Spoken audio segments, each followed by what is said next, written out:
Charles Fillmore writes, "We are not studying prosperity to become rich, but to bring out those characteristics that are fundamental to prosperity. We must learn to develop the faculty that will bring prosperity and the character that is not spoiled by prosperity." Please speak the affirmation on the screen with me with a feeling of gratitude. Life is a joyous adventure because I put God first as my unfailing source in all areas of my life. I give thanks that I am healthy, wealthy, happy, and living in deep, loving connection with all. Thank you, Marcy.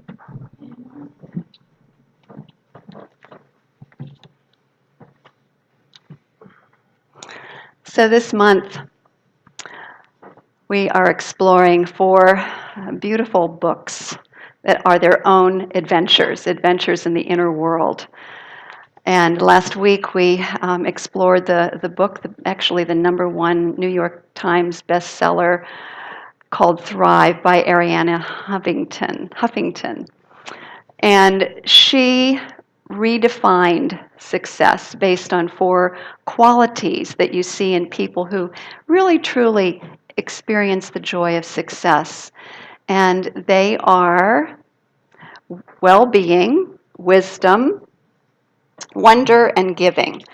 Well-being, meaning that it all begins with spiritual well-being. So the importance of putting spiritual practice and spiritual awareness as one of the first priorities in our lives. And when we do that, everything else, follows. So I don't know how many of you remembered, but the big mason jar that was used as a demonstration where you put in all the big rocks first, that means all of your priorities, so that all of the gravel and sand and water that fills all the other spaces, those other things that maybe aren't as important, don't take over our lives. So we really are mindful about what is our most important things to put our attention and focus on. So that's what leads to well-being, and it begins with spiritual well-being. Wisdom, realizing that we're all looking for the same thing ultimately. Did you know that? We're looking for love and connection. And also the wisdom to know that everything is unfolding for our highest good, even when it doesn't look like it. The other one is, we spend so much time being in wonder of the planet and the cosmos and other things. But how often do we wonder at ourselves, the miracle of our own lives? So when we begin to wonder at everything, including ourselves, that leads to a thriving life, a successful life. And giving. We all know that there's this beautiful flow of giving and receiving of life, and when we leap into it with the spirit of giving, how we expand our giving, we also expand the receiving. And also how it's important to live in the balance of it all, the giving and receiving. And the interesting thing is, I don't know how many of you know, but Huffington has stepped down as the key editor-in-chief or whatever of the Huffington Post, that organization. And she started back in November 2016 a new organization called Thrive Global, which offers seminars on wellness. Interesting, huh? So she's living what she believes. So today, our focus, as you could tell by that beautiful reading that Marcy gave us, is on the book called Prosperity. Very simple, Prosperity, by Charles Fillmore. And what Charles Fillmore does, and many of the other New Thought teachers that I love so much, is there's a focus on how to live from prosperity consciousness. Because if we just do the acts, so much that we see online is all about do this and you'll be wealthy and do that and you'll be wealthy. This is really about cultivating an inner life, an inner consciousness, a connection with the divine that allows us to live from the abundance of life, to be able to see it and experience in every area of our lives, and to be a magnet for it simply by being who we are. And I love what he says. He says we want to study prosperity to develop prosperity consciousness, plus the character that's not spoiled by prosperity. And that is one of the glitches, the little glitches that can happen is when we finally learn what it means to be prosperous and we live that way, we can become, frankly, just unaware and caught up in the whole idea of making more money and and some of the other things that we talked about last week, and forget that we are here for each other. We are here to express our gifts and talents in love and to make a difference in the world. And that actually is the source of well-being, and then the giving back financially to what we believe in, so that our money is directed in a very conscious way, and that makes a positive difference. And those are those two qualities, well-being and giving, that Huffington felt were so key to a thriving and a successful life. So today, oh, wait a second, I have two more things, because this is really powerful. So what are the two things that money's good for? Have you ever thought about that? There are actually two things that I can think of, and one of them is that it gives us the freedom to share those gifts and talents, to share who we are in the world in a way that we have a cushion of comfort so that we can really do that without being caught up in a state of, where am I going to get my next, amount of food, or how am I going to pay the rent? When we get into a state of personal thriving, then we're able to abundantly give. We're able to put our attention on how am I to give back to the world. And the second one is, so I think I did both, yeah. The freedom to share our gifts and talents, and the ability to give back financially to places that make a positive difference.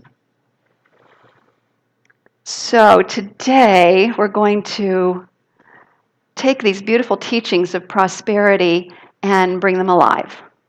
And so what all of you have, and we looked at ahead of time, is a treasure map. So let's think of the treasure map, or the treasure that we're looking for, is that prosperity consciousness to which all else is added. I love that teaching of Jesus, that seek ye first the kingdom of God and his righteousness, and all else is added. So we're that kingdom of God consciousness that we're talking about, that prosperity consciousness is our focus today. So there are going to be some key phrases that I'm going to ask you to listen for that will help you to fill in the blanks of all of these different things that are on the map. So are you ready? Are we ready to go on a treasure hunt? Yeah. Yes. All right. So we're looking for the gems. Looking for the gems. So I'm going to give you, all right, everybody, let's look forward. Everybody's trying to fill in their blanks ahead of time. I can see you. It's a competitive group. All right, so here's listen, the first one is actually contained in this first quote by Charles Fillmore. He said, "The spiritual substance from which all visible wealth is never depleted. The spiritual substance from which all visible wealth comes is never depleted." So it is with you all the time, and it responds to your faith and your demands upon it. Think about that. The spiritual substance. I I love, and I've actually spent a lot of time contemplating this awareness that we are immersed in God. We're immersed in the mind of God, the intelligence of God, and this creative medium that responds to our, what Fillmore calls our demands upon it, which means where our thoughts are going. Our thoughts are the demands that we're making upon it. And then, not only that, but our faith in that substance, our faith in knowing that substance is never depleted and that it responds to our word. So he says, he said, it is, this substance is not affected by our ignorant talk of hard times, though we are affected because our thoughts and words govern our demonstration. So our thoughts and words limit us, not the substance itself. It's there, ready to be experienced and used. And so he says, pour your living words of faith into the omnipresent substance, and you will be prospered, though all the banks in the world close their doors. Pour your living words of faith into the omnipresent substance, and you will be prospered, though all the banks of the world close their doors. And we saw that, didn't we? During the Great Depression, there were people who became quite wealthy because they didn't buy into that idea that, oh my gosh, it's hard economic times, there's nothing I can do. They lived from a state of awareness. And we can do that too. We have that ability to not be moved, discouraged by the way things look in the economy or anything else in the external, because we come from an awareness that we are spirit beings. We are powerful spirit beings. We are sons and daughters of the Most High. And when we realize that we are pure spirit in body, we're in these bodies temporarily, but the spirit that we are is eternal and is beloved by the beloved and gifted with creativity. That means they show up as creative ideas, as guidance, as things like that that support us in discovering ways to live in that flow of giving and receiving, in that flow of the abundance of life. So a key to prosperity consciousness, if you haven't gotten it already, for number one, spiritual substance is never depleted. All right, so a tangible example. Let's think of a tangible example. Fillmore says there's plenty of air to breathe. In fact, all you will ever need.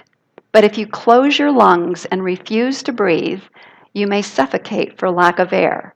When you recognize the presence of the abundance of air and open your lungs to breathe it deeply, you get a larger inspiration. This is exactly what you should do with your mind in regards to substance. There is an all-sufficiency of all things. So again, I love that analogy of breathing. And we know that, and some of us may say, yeah, but there's a certain amount of oxygen just on this planet. You know, your mind might go there. But it's a starting place to realizing that there is an infinite, inexhaustible reservoir of divine substance. You can call it energy, you can call it spirit itself, whatever you call it. The ancients have discovered that somehow your thought, your word is impressed upon that inexhaustible substance and produces, what you put into it. So again, he said, pour your living words of faith into the omnipresent substance, and you will be prospered, though all the banks of the world close their doors. And Ernest Holmes reminds us, this is from his book called This Thing Called You, let no words come forth from your lips that you do not want to come back into your life. This is the boomerang effect. or the mirror effect. You can think of it either way. That life reflects back to us what we put into it. So if you can think of your life as a mirror, so what's showing up in my life? It's a mirror of where I've been putting my thought and my attention. Think about that. So what are some phrases that you may have heard yourself say that are boomeranging back to you in a way that you don't like? And we're going to turn it around, but I'd like you to speak it so that we can turn it around and set you on a new trajectory. And if maybe it's not something you say, maybe something you've heard other people say that have boomeranged back in a way that they don't quite like. Anybody? Right now. August is a terrible month for me. Ah, so what is the opposite? And the boomerang was I lost my cat this week unexpectedly. Oh, I'm so sorry. It's that I've got that engraved in me now. Ah, okay. Everybody dies and all. Ah, okay. It's so personal to me. Perfect. So how would you turn that around? That's where I'm struggling. What's the opposite of August? Well, August brings great joy in my life. Or August, so I'm struggling. That's what I am. Okay, well, see, that's it, because you're old. The struggling is the old pattern wanting to say, no, this is the way it is, you know?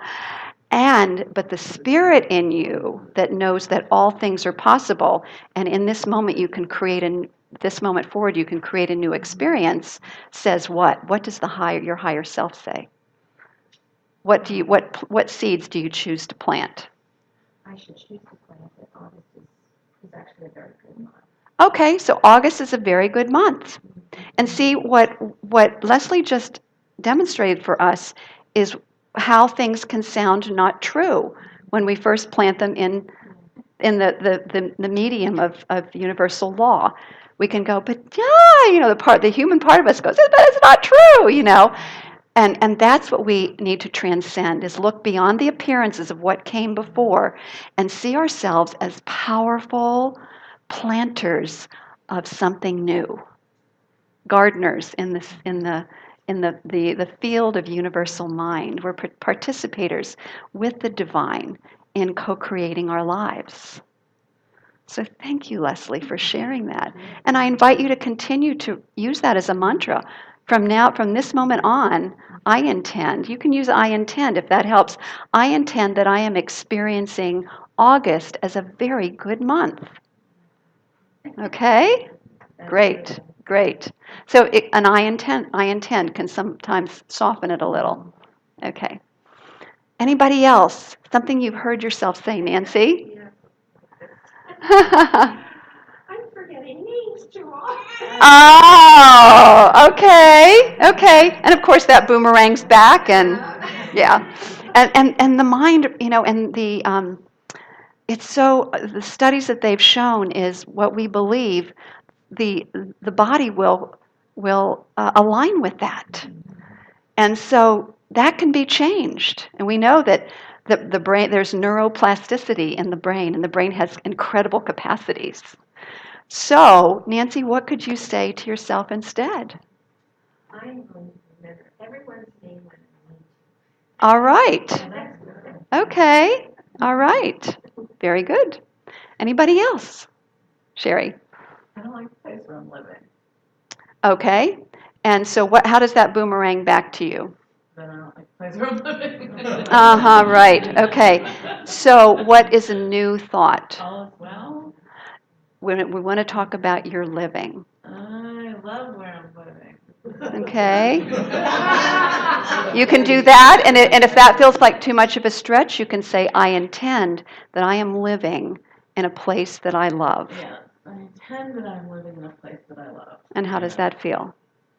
Good. Okay. Not real. Okay, and that's the way things feel when you first plant them in the soil of the creative medium. Yeah. But see, that's our challenge as spirit beings, is to not be swayed by appearances, right? to realize that we're creating from another dimension. When we start planting seeds, it's from another dimension besides this physical plane. It's from the spiritual dimension. It's very powerful when we have that realization. Anybody else? One more. One more thing you've heard yourself say that you're ready to turn around because it's boomeranging back in the way that you don't want. I don't like my teeth. Ah, okay. And so what's a better way? Uh-huh. I love my teeth. Okay. Yeah, yeah. We talked about Louise Hay's mirror work, where she teaches people to look in the mirror and say to themselves, I love you, I really love you. You can do that with the different parts of your body, too, because remember, everything is made of the spirit. I just thought of something. Everything, yes. I have my teeth. Yes, I'm so grateful I have teeth. There you go. All right. You know what? Lori, you had your hand up too. Why don't you go ahead? I don't have enough time for what I want to do. Ah, okay. So how do you turn that one around? I have ample time for all that I choose to do. Right, particularly when you put your big rocks in first in the jar. Were you here last week? Oh, okay. Okay, yeah, when we realize what our priorities are, then the other things don't get in the way. Okay, beautiful. I love living examples because that's the idea, is that we actually apply all these beautiful teachings.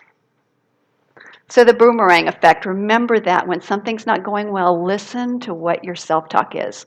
Listen to what you're saying and turn it around. So when you deliberately and continuously say what you really want, you will be a magnet to it. That is how the law works.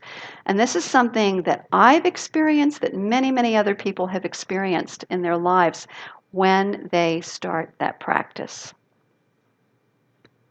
So here's the next one. So as Fillmore says, if your prosperity does not seem to be manifesting despite your prayers, he invites us to say, God is my substance, supply, and support.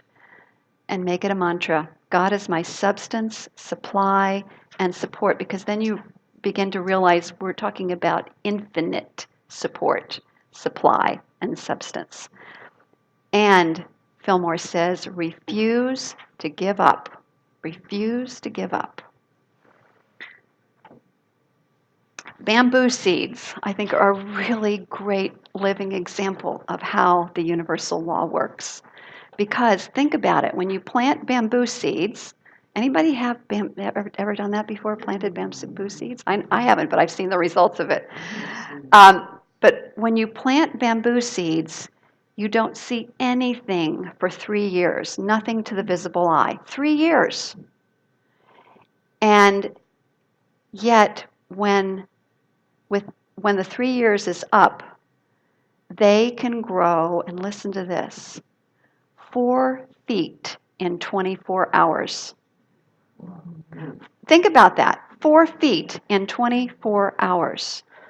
And 70 feet in 3 months. And so what was happening on the invisible plane, invisible to our eyes, underground? What was happening? Roots were being laid, and all the ways and means, the nutrients and all of that buildup, so that when the growth above ground started happening, it was vital and strong. And so, again, Fillmore says, refuse to give up.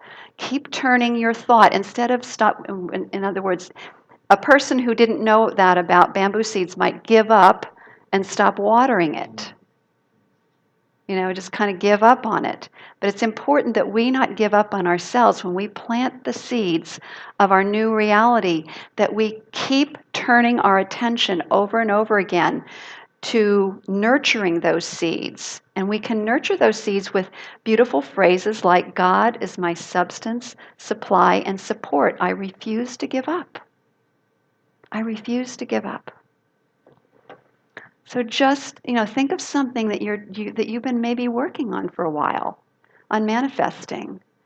And I'd like you to say out loud with deep intention, I refuse to give up.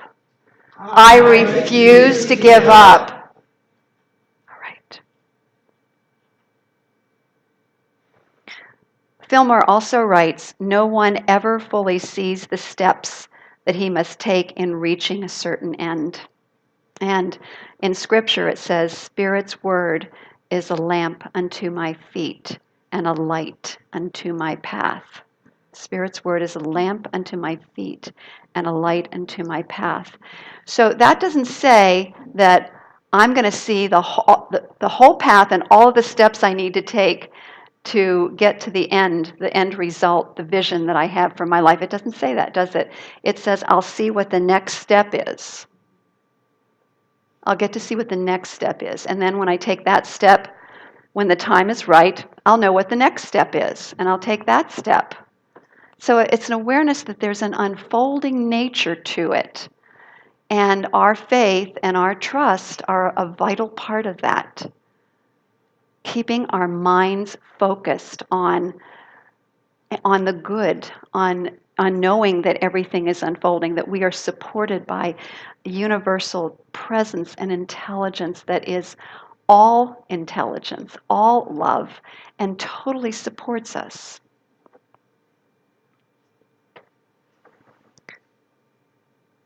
He writes, I have faith in the substance of God working in and through me to increase and bring abundance into my life. Or shortened, I have faith in the substance of God. I have faith in the substance of, I see people writing. I have faith in the substance of God. Again, these statements may not feel real to you when you say them. Say them anyway, over and over, until they become real for you. So what are the 5 gems that we have so far on the path? Anybody want to read it from the bottom up? Yeah, from the bottom up. What are the 5 we have so far? Okay, Virgie. From the bottom up, spiritual substance is never depleted. There is plenty of air to breathe. Refuse to give up. No one ever fully sees the steps. And I have faith in the substance of God. All right. Woo, yeah. You get A+. Okay, so. Bring that back to spiritual. Okay, so Fillmore writes, the great promise of prosperity, and here it is again, I mentioned it earlier. If we seek God and his righteousness first, then all shall be added unto us. One of the most practical and sensible ways of seeking God's kingdom first is to put God first in finances. Put God first in finances.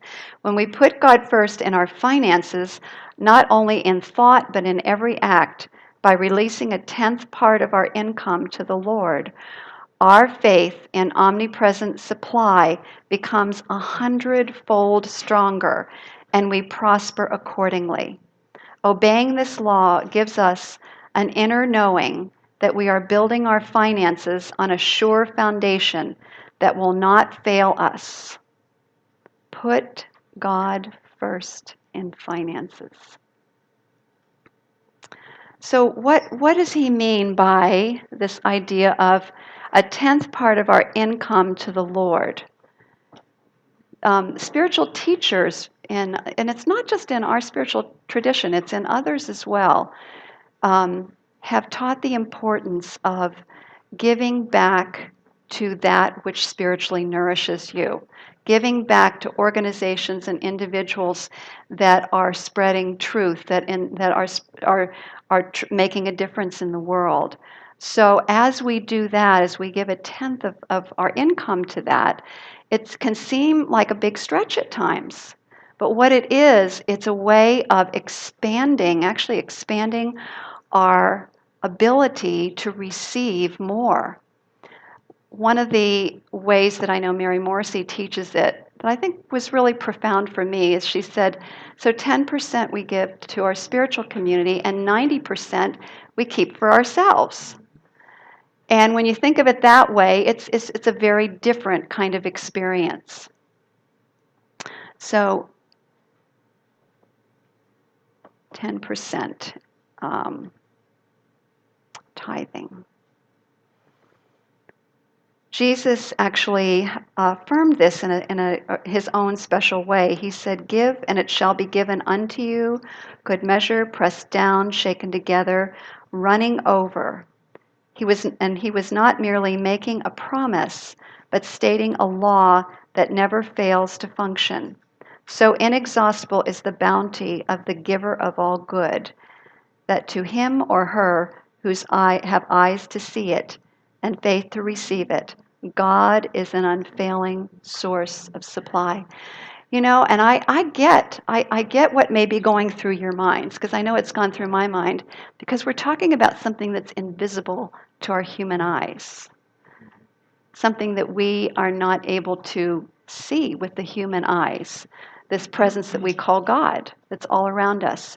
And yet, aren't there moments when when you're in a state of inspiration and you feel that presence in your life, or maybe when you look back over your life and you see how all of the things happen that bring you to this perfect moment where we are right now with this teaching? Can you see the hand of a higher intelligence that's been guiding you along the path? Anybody? Yes? I know that I've had a chance to reflect on that as I was writing a letter to a friend that I've had for 41 years who's having her birthday celebration. And I began to see how all of the little things fit together that brought me to where I am here today and her part in it. So be thankful, and be thankful for the people, the whatever it was that brought you to where you are, where you can live a more inspired and prosperous life, happy life.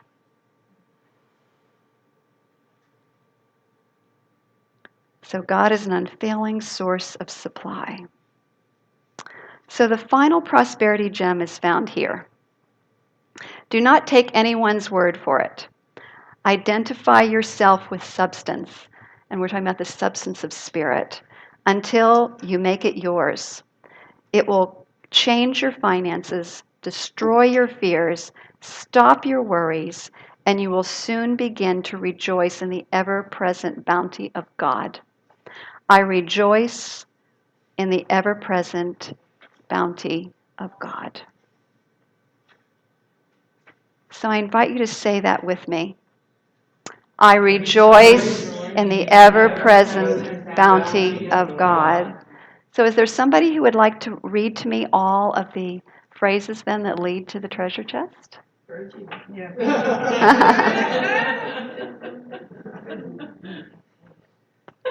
From the bottom to the top, or top to the bottom? From the bottom to the top. Bottom to the top. Here we go. Spiritual substance is never depleted. There is plenty of air to breathe. Refuse to give up. No one ever fully sees the steps. I have faith in the substance of God. Put God first in finances. God is an unfailing source of supply, and I rejoice in the ever-present bounty of God. Amen. All right, so let's turn within and pray. That means you have to stop writing, put your pens down, so that you may be in a state of receptivity. Ah, all right. Take a breath. And let's turn within with our arms and our minds open wide. And I invite you just to imagine yourself looking up. We talked about the importance of looking up last week. Looking up and being in a state of receptivity. If you want to open your hands on your lap, that's another way of just saying to yourself, I'm open and receiving that beautiful abundance and prosperity of God. So knowing that there is one spiritual reality that this is a spiritual universe governed by spiritual law, and it is of the one and same spirit presence, that presence called God. That life that is all pervasive, omnipresent, omnipresence itself. That is all powerful, omnipotence. That it is all-knowing, universal mind, a field of pure potentiality and possibility that surrounds us, that fills us, that is us. Omniscience. And so, guided and directed by that infinite universal presence as we are in each and every moment when we choose to quiet our minds and listen, I know that we are guided and directed, that we are inspired by the Most High God, that universal mind that is an infinite reservoir of not only substance but ideas, knowing that we are inspired by the mind of God itself as we plant our words of trust in the ever-giving substance of the Most High, knowing God is our source, our substance and supply, knowing that our faith is the water, is the nurturance that feeds those seeds and allows them to flourish and grow, those seeds of prosperity consciousness. So I know right here and right now, as all of us together let go of all that we have learned up until this point that in any way interferes with the awareness of the infinite supply, the infinite substance, the infinite support of God in our lives. So let's breathe, and as we exhale, let's just in this moment consciously release all of those ideas of lack and limitation.